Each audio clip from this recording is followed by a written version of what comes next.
ఇంగ్లాండ్తో 4వ టెస్టులో speed star Bumrah ఉంటాడా? పంత్ ఫిట్నెస్ పరిస్థితి ఎలా ఉంది? వీరిద్దరూ ఆడటంపై కెప్టెన్ గిల్ ఏమంటున్నాడు? నిర్ణయాత్మక టెస్టులో భారత్ వ్యూహాలు ఎలా ఉన్నాయి? Let's watch.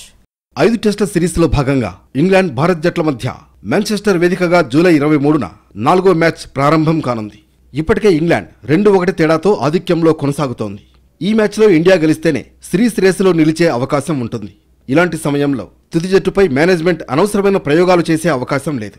వర్క్లోడ్ కారణంగా తొలుత జస్ప్రీత్ బుమ్రాకు విశ్రాంతి ఇస్తారని వార్తలొచ్చాయి. కానీ మాజీలు మాత్రం బుమ్రా లేకుండా ఆడొద్దని సూచించారు.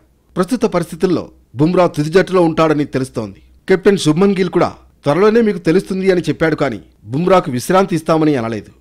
రిషబ్ పంత్ స్కానింగ్ కోసం వెళ్లాడు. అతడి గాయం పెద్దదేమీ కాదు, తప్పకుండా 4వ టెస్టుకు అందుబాటులో ఉంటాడు అని కెప్టెన్ గిల్ వ్యాఖ్యానించాడు. సరిగ్గా ఇప్పుడు అదే నిజమయ్యే అవకాశం ఉంది. బుమ్రాతో పాటు రిషబ్ పంత్ ఆడతాడని కథనాలు వెలువడుతున్నాయి. లార్డ్స్లో వేలి నొప్పితోనే పంత్ ఆడేందుకు ప్రయత్నించాడు. ఒకవేళ పూర్తిస్థాయి ఫిట్గా ఉండుంటే 3వ టెస్టులో టీమిండియానే గెలిచేది. బెన్ స్టోక్స్ బ్యాటింగ్ చేశాడు, బౌలింగ్ చేశాడు, ఫీల్డింగ్లో రనౌట్ చేశాడు, కెప్టెన్గా ఉన్నాడు. అతడు 4D ప్లేయర్. అతడి విషయంలో మాత్రం వర్క్లోడ్ అంశం రాదు. కానీ భారత్లో మాత్రం భిన్నం. జస్ప్రీత్ బుమ్రా 5 ఓవర్ల స్పెల్ మాత్రమే వేశాడు. అతడి వర్క్లోడ్పై చర్చ అనవసరం. జోఫ్రా ఆర్చర్ కూడా 4 ఏళ్ల తర్వాత టెస్టుల్లోకొచ్చాడు. 6 ఓవర్ల స్పెల్ వేశాడు.